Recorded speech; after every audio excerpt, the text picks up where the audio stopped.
Your Excellency, President William Ruto, the Commander-in-Chief of our Defense Forces, my colleagues, the CSS, CS Murkomen, CS Joho, the patron of this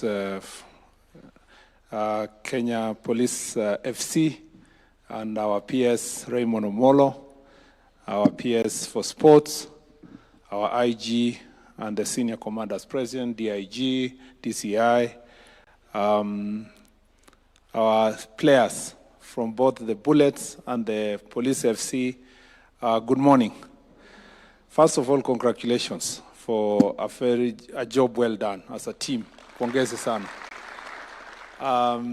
I was in the field when you were lifting the cup, and I was with the former Prime Minister. So, and I was telling him, and he came there as the patron of Gor Mahia, and Raymond was there as the patron of Police FC. So on a light note, I told him that since I'm a Gor Mahia fan, I was a very conflicted person. On one part, as a fan of Gor Mahia for many years, and now I was also on the other side, my job. In my job, my people had won. So I told him I'd take my job seriously. So I will side with my job than the team that I've supported for many years. Your Excellency, this is a very big success on the part of the sports team. I'm telling you that because there was a time people never thought that Gor Mahia, FC, Tusker would ever been dislodged from the top. They were always the teams that were up there. But literally, Your Excellency, literally, there's a new sheriff in town. And, and the National Police Service have come to dislodge that monotony that was up in the top. In fact, if you see the success they have made in a very short time, it's a testimony that with discipline, you can actually make great progress in a very short time.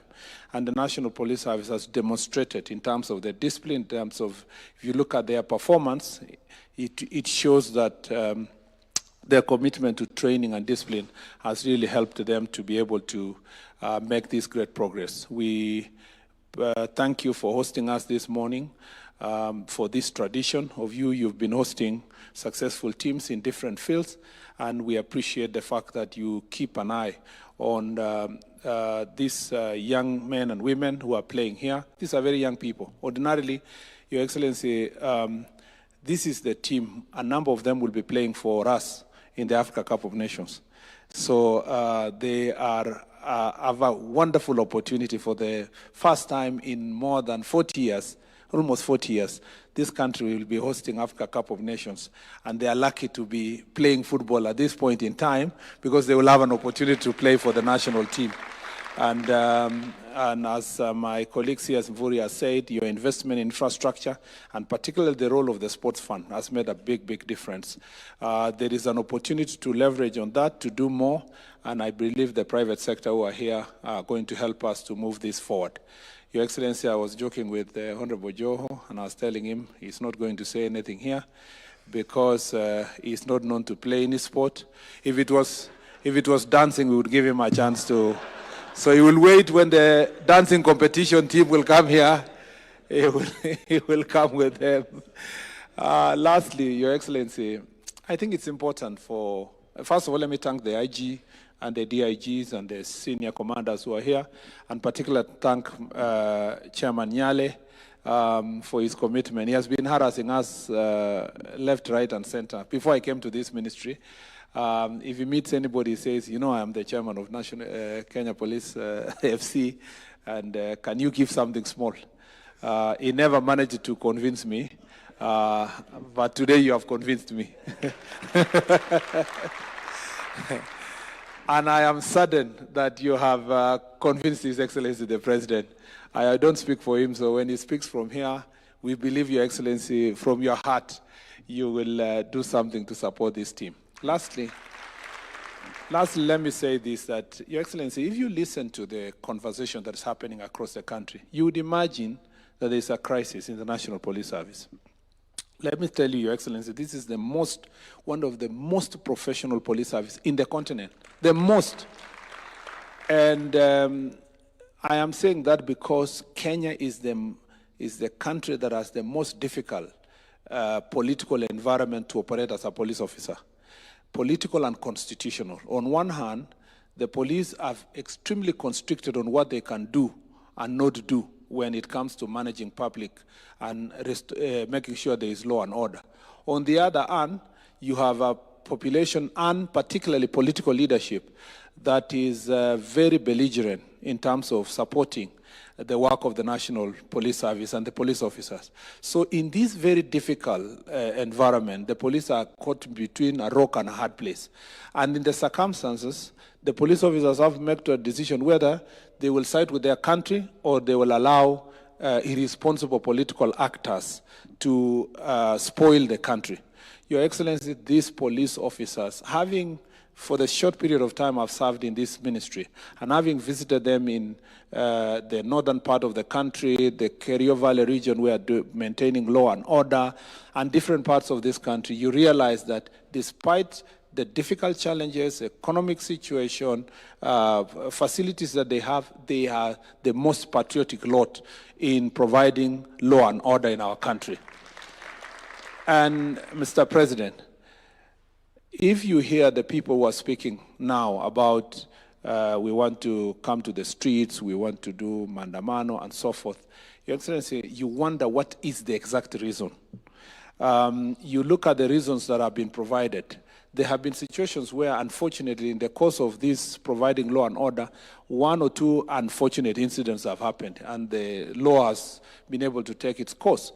But you will find that despite that process, you will find people who are looking for every reason to come to street and to cause mayhem and to stop people's businesses. And then the police officers are sitting every day simulating how they will be able to stop these people.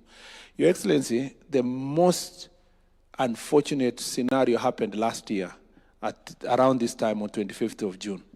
And in that situation, Parliament was invaded. I have spoken to ambassadors from other countries when they come visit, and I've said this.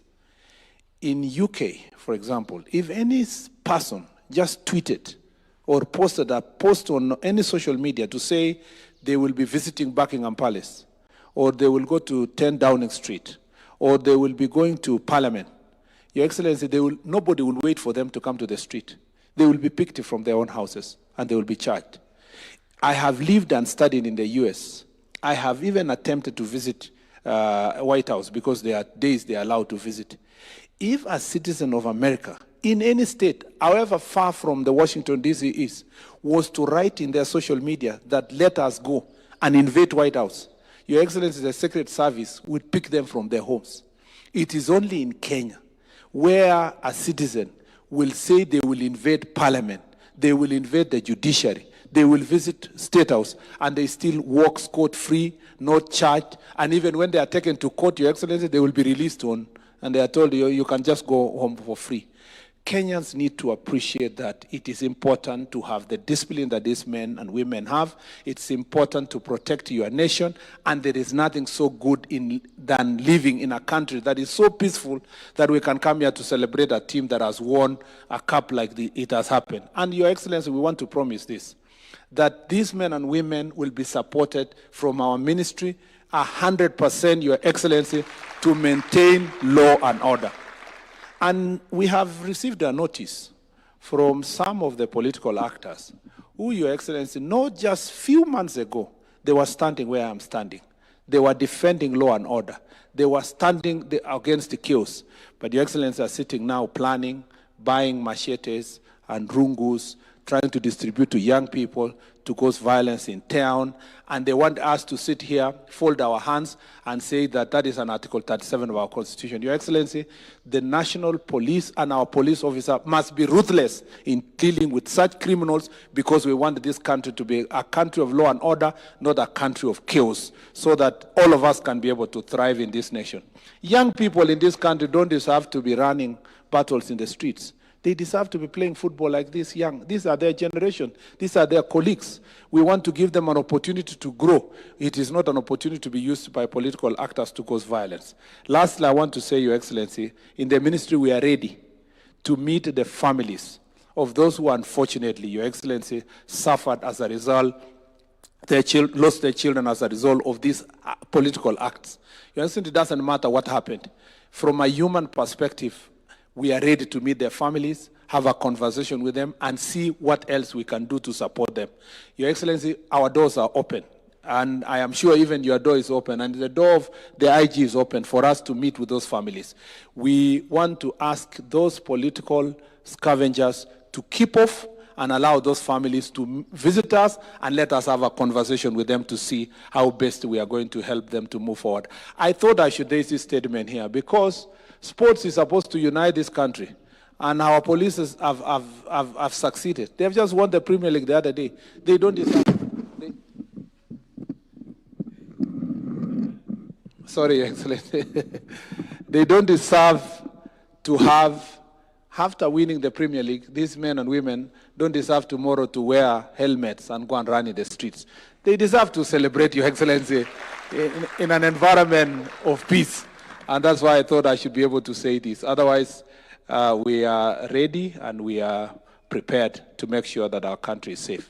Your Excellency, so those many, many remarks, it is now my singular duty and honor to invite you, Your Excellency, to come and address this important team. Thank you, Your Excellency.